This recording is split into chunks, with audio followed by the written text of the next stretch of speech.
Kita semua pasti pernah berandai-andai kan? Membayangkan gimana rasanya bertemu dengan makhluk cerdas dari planet lain.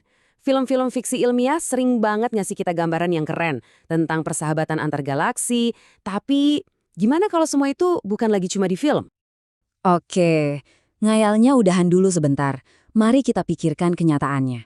Apa yang beneran akan terjadi sama dunia kita kalau suatu hari nanti kita lihat ke atas dan ternyata mereka udah di sana? Nungguin? Kalian mungkin bakal kaget dengernya, tapi para ilmuwan ternyata udah mikirin ini serius banget loh. Bukan cuma teori di atas kertas, tapi beneran ada sebuah institusi yang khusus didedikasikan buat mempersiapkan momen bersejarah itu. Nama institusinya adalah SETI.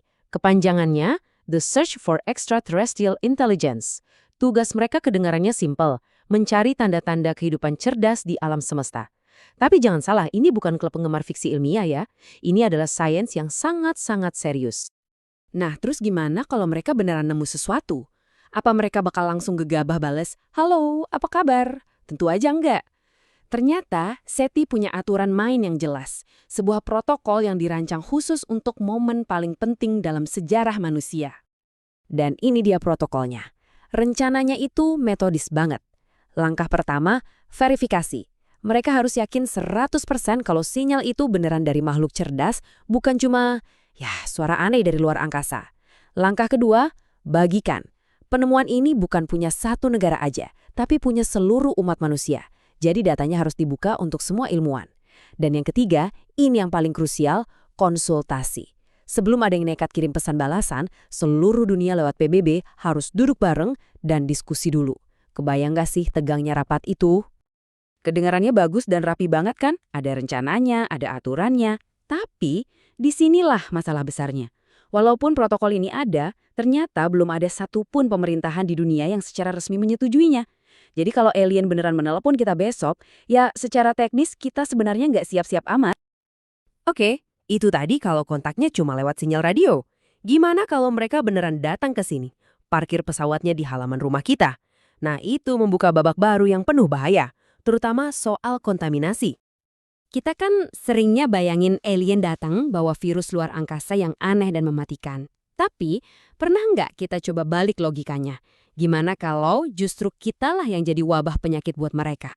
Dan ini bukan cuma teori ngasal loh, konsep yang namanya perlindungan planet ini udah kita lakuin. Contohnya nih, astronot Apollo pas pulang dari bulan itu langsung dikarantina. Tujuannya buat mastiin mereka nggak bawa oleh-oleh mikroba dari bulan. Atau wahana antariksa yang sengaja ditabrakan ke Jupiter biar nggak mencemari bulan-bulannya yang mungkin aja punya kehidupan. Kita ini super hati-hati biar nggak jadi penjahat kosmik. Jadi coba deh bayangin skenario ini. Bakteri flu biasa dari bumi bisa aja jadi wabah yang menghancurkan seluruh kehidupan di planet lain. Kita bisa memusnahkan satu ekosistem bahkan sebelum kita sempat mempelajarinya. Kalau gitu, monster aliennya ya kita. Ancaman mikroba yang nggak disengaja aja udah cukup bikin merinding. Tapi sekarang, yuk kita bayangin ancaman yang levelnya jauh lebih tinggi. Ancaman yang disengaja. Gimana kalau yang muncul di langit kita bukan mikroba yang nggak kelihatan, tapi sesuatu yang jauh lebih maju dari kita? Sebuah peradaban dengan teknologi yang bahkan nggak bisa kita bayangkan. Apa yang bakal kita lakukan? Soal skenario ini, salah satu pemikir terhebat di zaman kita, Stephen Hawking, punya pendapat yang jujur aja lumayan suram. Beliau ini sangat mendukung pencarian kehidupan di luar sana. Tapi di saat yang sama, beliau juga ngasih kita peringatan yang sangat serius. Dan ini dia peringatannya, sebuah perumpamaan yang bikin ngeri. Hawking berteori kalau peradaban canggih yang bisa menjelajah galaksi itu kemungkinan besar sifatnya nomaden, selalu cari sumber daya baru buat ditaklukkan. Pertemuan kita dengan mereka, kata beliau, bisa jadi mirip kayak pertemuan penduduk asli Amerika dengan Columbus. Dan kita semua tahu kan gimana akhir cerita itu buat penduduk aslinya. Peringatan dari Hawking ini pada dasarnya menempatkan kita di tengah-tengah sebuah dilema kosmik yang gede banget. Sebuah pilihan tentang gimana kita memandang posisi kita di alam semesta ini. Pada akhirnya, semua pencarian ini menghadapkan kita pada dua kemungkinan. Dan sejujurnya, dua-duanya sama-sama bikin bulu kuduk berdiri. Di satu sisi, ada ketakutan punya tetangga yang ganas.